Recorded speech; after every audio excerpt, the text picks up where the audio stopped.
Hey guys, how's it going? Hope you're having a good week. I was trying to think of some new content for the channel. Just I don't know. I'm always trying to think of how to change it up, sort of distinguish my channel from other channels. There's a lot of knife review channels out there who they get a new knife in, they kind of talk about some of the features and some of the um, aspects of the knife, some of the specifications, stuff like that. Um, and which is all well and good, but I guess I just get tired of the same, do this knife review, this knife review, this knife review. And, one of the biggest things they tell you if you're going to start a YouTube channel is to maintain consistency between your videos. And I get that. Like, I understand why that's important. However, I kind of want to diverge from that. And you probably, I mean, if you look through my videos on my channel, you can probably see that. Just the videos, they go from like my thoughts on this knife to a full review of a knife to just talking about a leather slip or whatever it may be. So I want to branch out into some other topics. So for this video, I wanted to talk about knives that I would trust my life to if I was ever in that situation. Now, I'm not talking about self-defense type situation. I'm talking about like if you needed a knife to, I don't know, cut yourself out of some kind of a structure or something.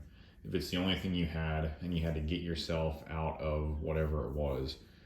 Or maybe you needed a knife to, I don't know, deploy and then cut your seat belt so you could get out of your car for some reason. Just different situations like that. And I got to thinking about what characteristics would be important to me for that style of knife. And then I thought about my collection and I was like, which knives would I honestly trust my life to if I was in that situation? And there are probably some other ones in my collection that I missed. And but I think I got most, if not all of them. So, you can see here, there are 6 knives on the table. And these are the ones that I would trust my life with. And I'm going to go through each one of them and I guess tell you why. So let's go ahead and get started with that. So you can see here on the right is my cutlery shop Spyderco Shaman in CTS XHP. Yeah, there we go. So this knife, I did a review a little while back on this one, I think last year sometime. And there are a few reasons why I picked this knife for this video. One of the main reasons is the lock style on this. So I'm sure a lot of you guys are familiar with the compression lock, but essentially the way it works is this metal tab here, which you can see it's like a satin color. Just trying to focus on the stuff behind it. But that metal tab wedges itself between the liner, which is here. There we go. Which is the liner, which is here on the left, that steel piece, and the blade. So essentially this tab is, and it's pretty thick. If you ever tear one of these things down, you can see that it's pretty, thick in this direction and also thick in like this direction. And it's a very strong, confidence-inspiring lock. You would essentially have to crush this tab here in this direction to get this blade to fall into your hand when it's in the lock position. So that's one of the big reasons why I picked the Shaman. And you could extend that to the PM2 or the Para 3. And I guess the new military with the compression lock. I just think the compression lock is an excellent design. And I think it's a very sturdy design. I don't know what the actual failure force for a compression lock is. But it would just give me a lot of confidence if I was in a position where I literally had to save my life with my pocket knife. Another reason why I picked the Shaman is because of the blade stock thickness. So you can see here, if it'll focus. See here, it's a pretty thick blade. I don't know what I should grab, let me grab a tape measure for this video. Or actually, let me grab a little roller.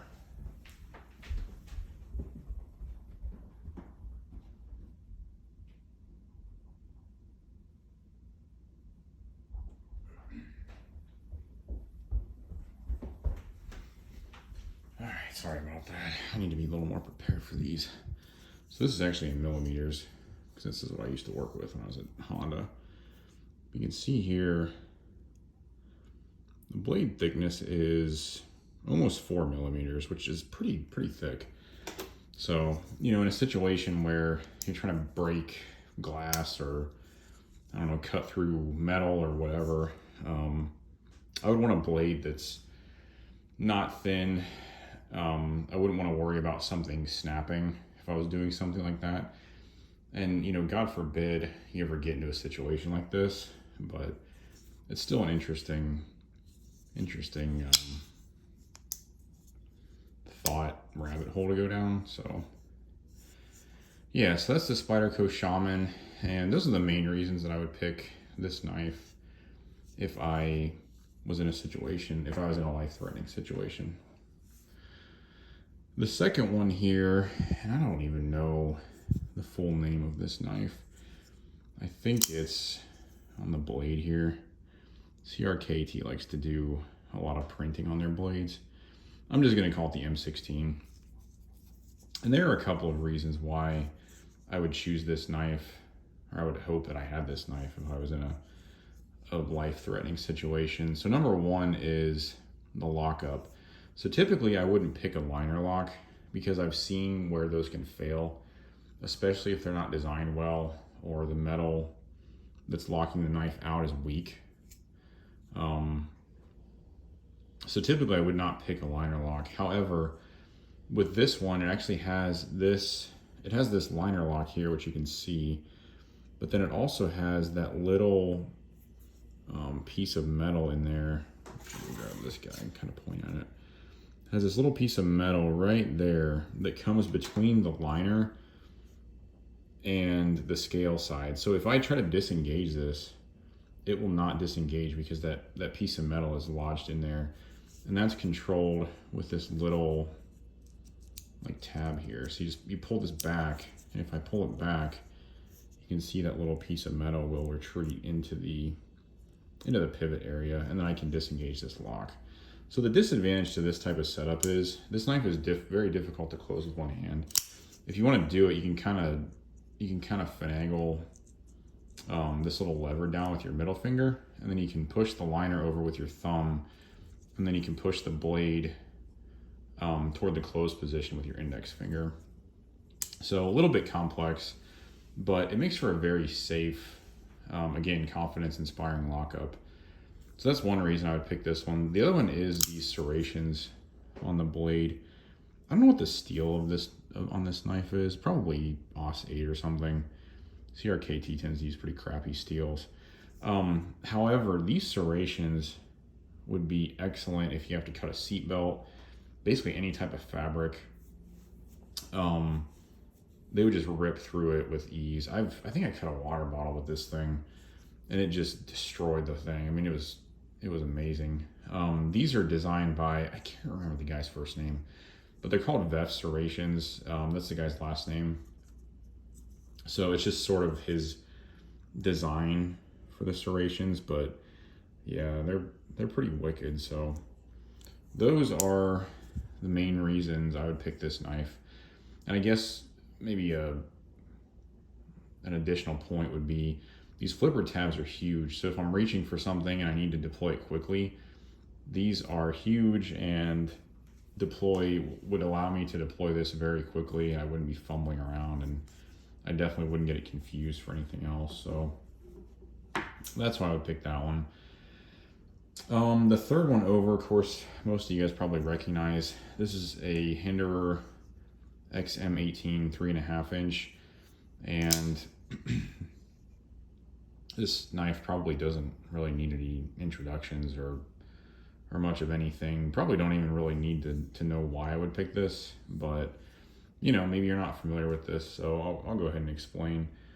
So Hinderer knives are designed by, or I guess it was founded by a guy who was a firefighter, and he wanted to design a knife that would stand up to very hard use situations, because I think he had a knife or something that he was using for an emergency situation, and he actually overextended the lock bar when he was closing it, I think because of adrenaline or something, and he actually bent the lock bar. So he came up with this concept of the lock bar stabilizer, which is that little disc under the clip there, and that basically prevents you from overextending the lock bar past its the point that it would be at when it's closed. So yeah, I mean, the reasons why I would pick this knife, the lock bar stabilizer is definitely one. It would, you know, I wouldn't be concerned about overextending the lock bar.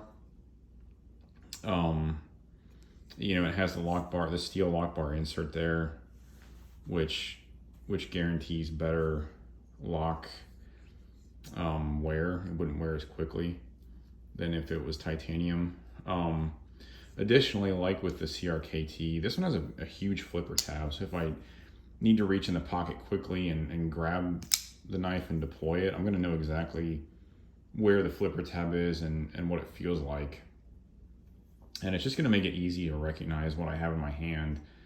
And it would make it easy, you know, to get it into the situation, whatever I may be in. So, and then probably the last and the biggest reason is, again, the blade stock on these things, as well as the blade grind. They tend to be really, really thick. So you can see here, again, about 4 millimeters, but then you can see the edge is also pretty thick.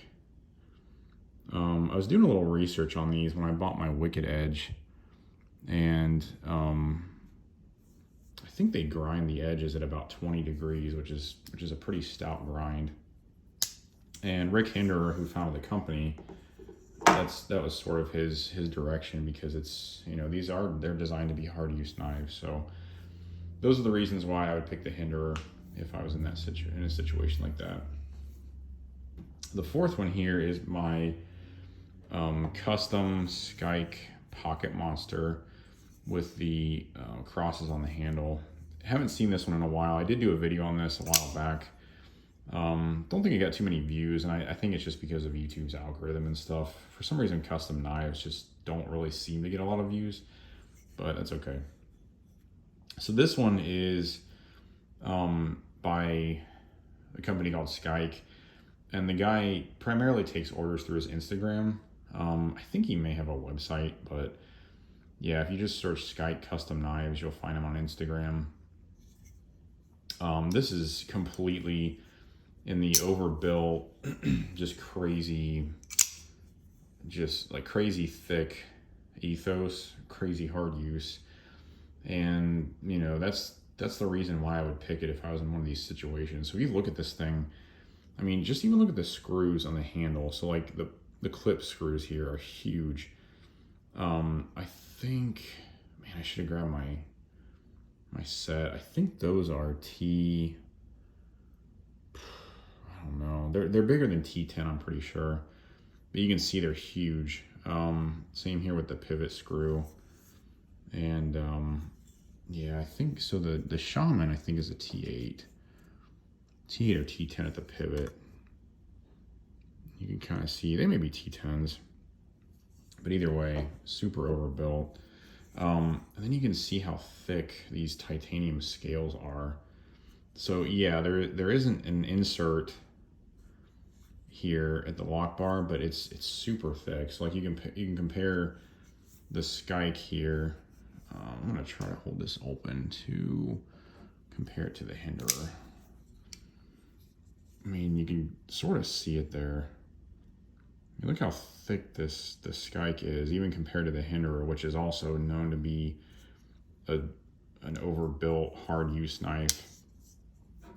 Again, this one doesn't have the insert. It doesn't have the stabilizer, but just because it's so overbuilt is the main reason I would choose this one. The other reason is this chisel grind here. So you can see this side is completely flat. There's no edge on this side. But if you flip it to the other side, then you have your cutting edge. So I've heard, and I guess I can't speak from practical experience, but I've heard that this type of an edge is easier to sharpen like in the field.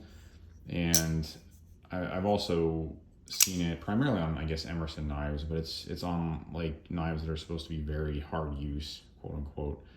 So I don't know if there's actually research behind that, but maybe I'm buying into the marketing a little bit. But the fact that this has a chisel ground edge, just, I don't know, seems like it would be a little more hard use than one with two bevels, or two sides, I should say. So yeah, that's the Skyk Pocket Monster, and it's just a crazy overbuilt knife. I don't know what the thickness on these scales is, but it's kind of like a Medford, I'd say. But the blade stock thickness is just about 5 millimeters, so it's pretty thick. So yeah, that's the reason, or that's why I would choose that one. Moving on to the Spyderco, the other Spyderco. So this is the Mannix. This is in Spy 27.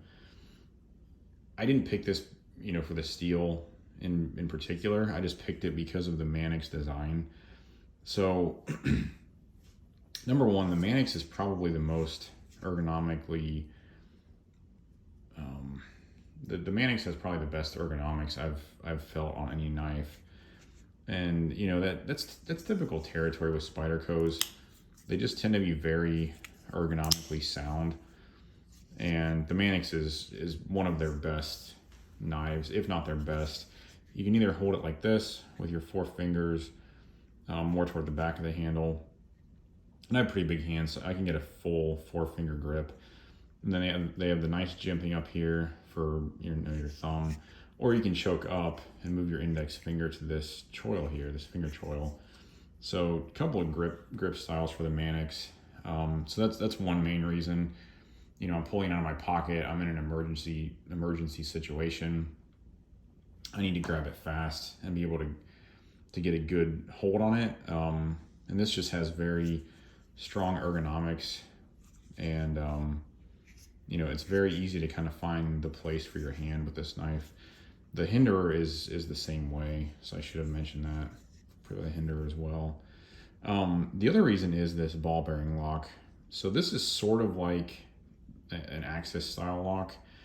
The biggest difference is, in this case, instead of having dual springs on each side, you actually have a single spring in there which surrounds, it's kind of like a plunger, and then there is a ball bearing at the end of this cage here, which engages with the blade, which I don't know if you can see that or not.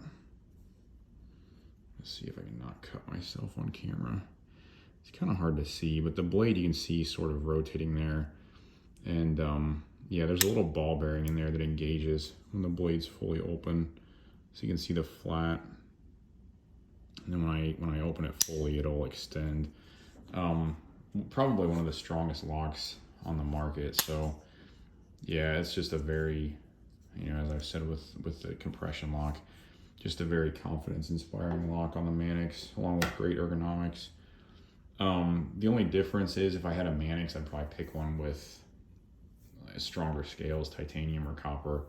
These FRN scales, I would say, are very strong, but the other ones would just feel a little more solid in the hand.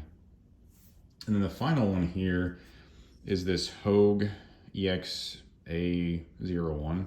This is an automatic. I think they made these in non-automatic, although I may be incorrect. Maybe the A means automatic. I don't know Hogue's nomenclature super well. This is a little bit older model too. By the way, I hate that pocket clip. That's a big reason I don't carry this more. But one main reason I would choose this one is it has serrations on the blade along with a normal straight edge, so it has the serrations in case you need to cut a seat belt again, or some other kind of fabric, maybe your own clothes for some reason. So it has those. Blade steel on these is pretty good, 154 cm, so it's a pretty good blade steel. The other main reason though is when you deploy this, so you disengage it by pushing the button, and then you also engage it by pushing the button. When you engage it and it's open like this, you can actually lock it open by pressing this button forward. So now I cannot fully depress this button to be able to close it. So it's essentially not as robust as a fixed blade, but it's essentially as fixed blade as a folding knife can get at this point. The point of this lock is actually it has dual purpose. You can lock it when you can lock the blade open like that, or you can lock it closed so that it won't deploy when you push the button. But yeah, so that's probably the biggest reason I would choose this knife. So it has the serrations, and then you can lock the blade open so that if you're in one of those situations, you can have full confidence that there's no way this blade is going to close on your hand unless this button lock fails or this fails. And the ergos on this are also pretty strong. You have this cutout for your finger here. You have some nice jimping at the top, and yeah, so this is just a nice overall knife. I think that's pretty much it for this video. This is probably one of my longest videos I've ever done. So hopefully you guys enjoy it. If you have your own thoughts on the knife or knives you would want in a situation like that, drop them in the comments. I'd be curious to hear your thoughts on that. If you have questions, as always, drop me a comment. If you like the video, leave a like. And if you haven't subscribed yet, please subscribe to my channel. And I'll look forward to talking to you guys on the next one. See ya.